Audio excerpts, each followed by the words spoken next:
Have you ever felt that moment? Oh, you mean the moment when you know the answer in your head? Exactly. You know the grammar rule, you know the perfect vocabulary word. But when you open your mouth, silence. Nothing comes out.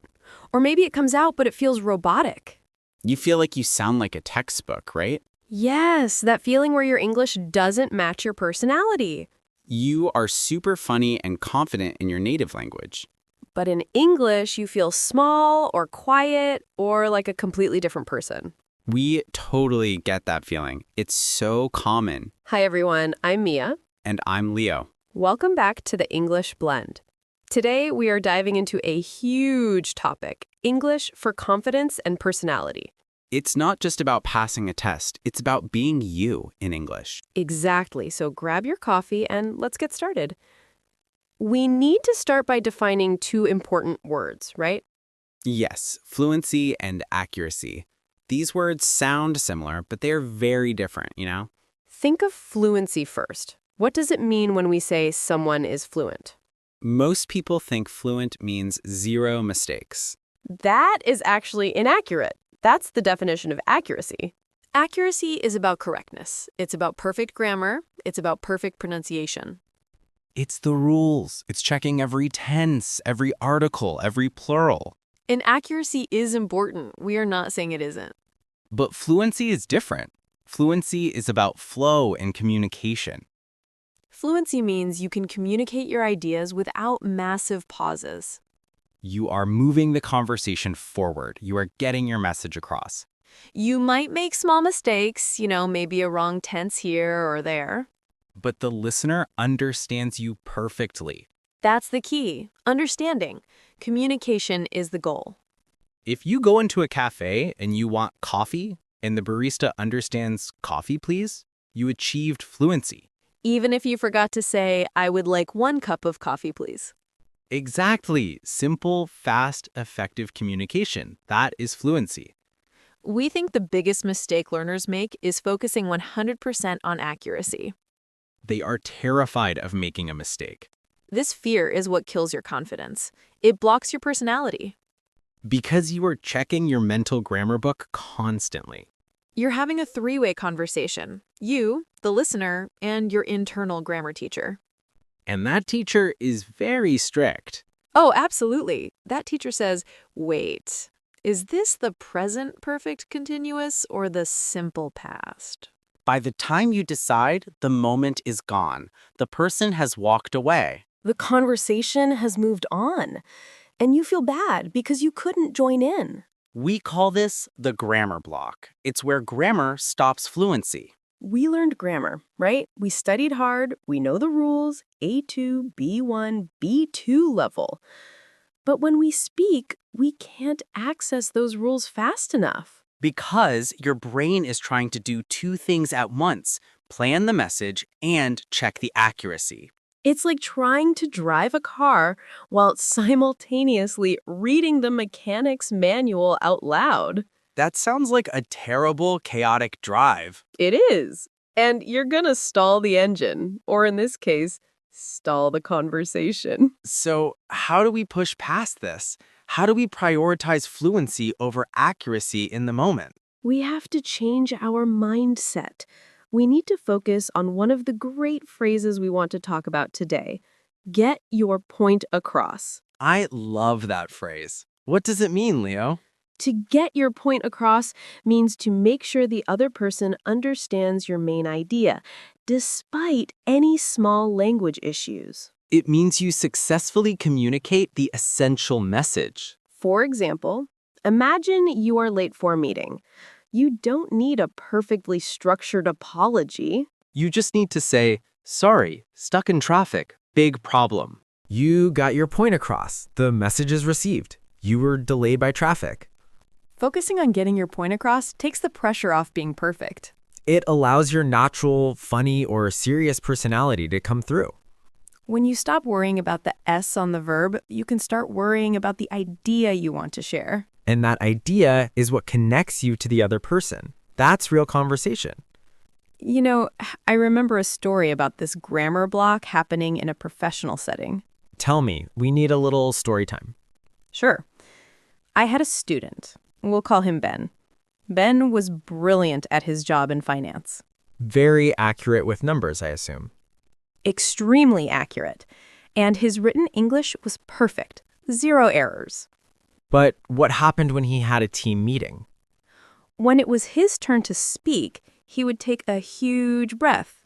The pressure built up. Yes, he would try to formulate a single sentence, but he would start 3 times. He was reviewing the grammar before he even started the sentence, right? Exactly. He would say, I think, the project, no, wait, we should be, discussing.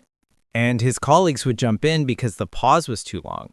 He felt frustrated. He felt like his intellect wasn't being recognized because he couldn't speak quickly. His fear of imperfection prevented him from sharing his excellent ideas. It blocked his personality. He came across as hesitant, even though he was decisive in reality. So what did you tell Ben? I told him to practice the 3-second rule. This is one of our practical tips. The 3-second rule. I like the sound of that. The rule is simple. When you have something to say, you have 3 seconds to start speaking. Just 3 seconds? 3 seconds. Don't wait for the perfect sentence structure. Start talking. If you wait longer than 3 seconds, the grammar block starts to form. The internal editor wakes up. You have to beat the editor to the punch. Just open your mouth and start the sound, even if it's an or well. It forces you to prioritize flow. It forces you to prioritize getting your point across. Even if the first sentence is messy, the second sentence will be smoother. And the third sentence will feel natural. It's like breaking a glass wall. You have to hit it hard the first time. That makes sense. It's training your brain to choose speed over initial correctness. It is. So let's look at a few other practical ways we can boost this confidence and fluency. I think the most crucial thing for building confidence is input, massive input. That's our second big tip, massive listening and reading. You need to fill your brain with natural English, not just textbook English. Listen to podcasts, like this one, obviously. Definitely. Watch YouTube, listen to interviews, listen to movies. You are listening for patterns, not individual words and grammar points. Your brain is a supercomputer. It learns language by recognizing patterns automatically. The more you hear English used correctly, the more natural it feels when you use it. It bypasses the conscious grammar checker. It just sounds right to you. You start saying, I should have gone, not because you remember the rule, but because you've heard it 1,000 times. The confidence comes from the feeling of familiarity. When you hear the structure often, you trust that structure without double-checking. And that leads perfectly to our third tip, which is using chunks. Language chunks. These are game changers for fluency. What is a chunk, Mia? A chunk is a group of words that native speakers always use together, a fixed phrase. It's not just single words. It's things like, on the other hand. Or, I completely agree. Or, do you mind if I ask? We don't think about the grammar inside those chunks when we use them. They are treated like one big word. If you learn I'm looking forward to as one chunk, you save so much time. You don't have to assemble it from scratch every time. You just attach the next idea. I'm looking forward to seeing you. This greatly speeds up your conversation. It creates flow. It makes you sound more natural and conversational. Think of language chunks as building blocks. If you use big blocks, you build the house faster. Excellent analogy. We need to stop building our English house brick by brick.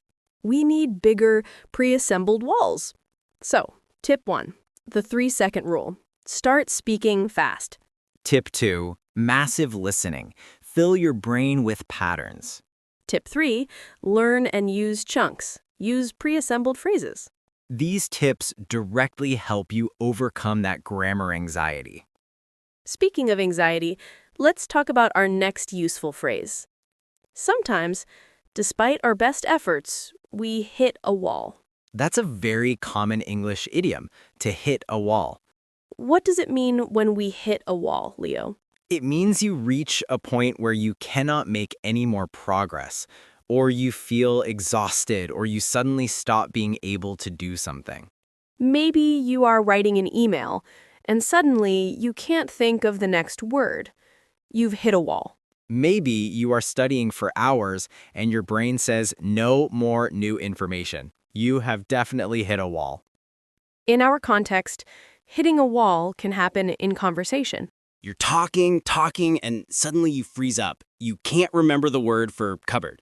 You feel that sinking feeling. Your confidence immediately drops. When you hit a wall, it's important to remember that it's natural. Everyone does it. Native speakers hit walls too. They forget words. They pause.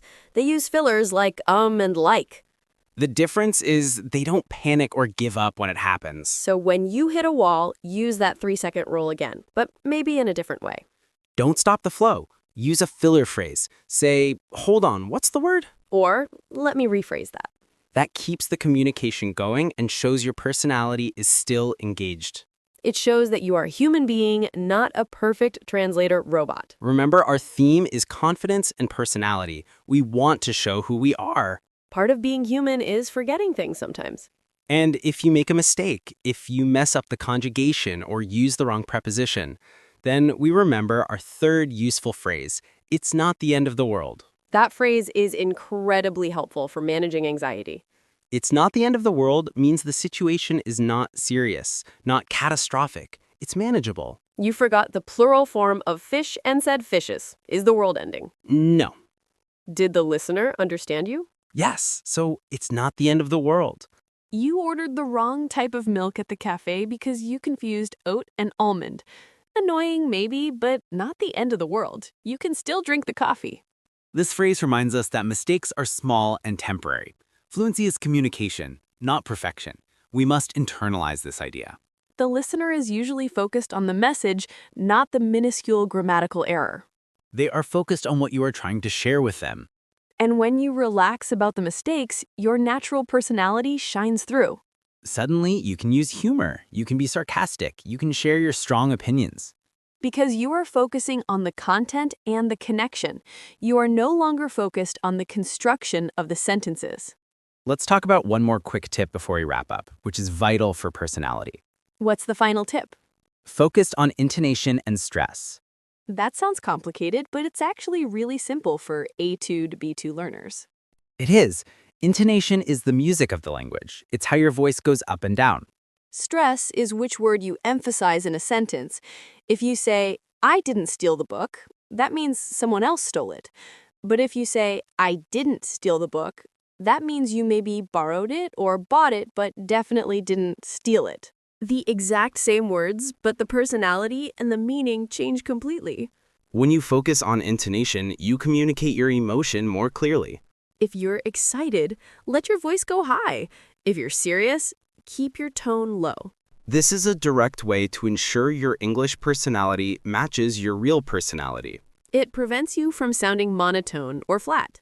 Because a flat voice can make even a funny story sound boring. So, remember the 5 steps we covered today. Step 1, the 3-second rule. Beat the grammar block. Step 2, massive listening and reading. Absorb natural patterns. Step 3, learn and use chunks. Build bigger language blocks. Step 4, focus on intonation and stress. Show your real personality. And the key mindset shift, focus on getting your point across. Don't worry about hitting a wall. Use a filler and push through. And if you make a mistake, remember, it's not the end of the world. Your listeners, your colleagues, your friends, they care about your message, not your perfect grammar. They want to hear you. They want to hear your unique perspective. So we encourage you to try these tips this week. Start applying the 3-second rule immediately. The next time you are in a discussion, push yourself to speak first, even if it feels uncomfortable. Use those language chunks you've learned. Try to use get your point across in a sentence this week. Write it down, say it out loud, use it in conversation. Daily practice, even small amounts, builds incredible confidence over time. It turns those small moments of terror into small moments of triumph. That was a great talk. We covered so much about building confidence. Yes. Next time, we're going to talk about something slightly different but related.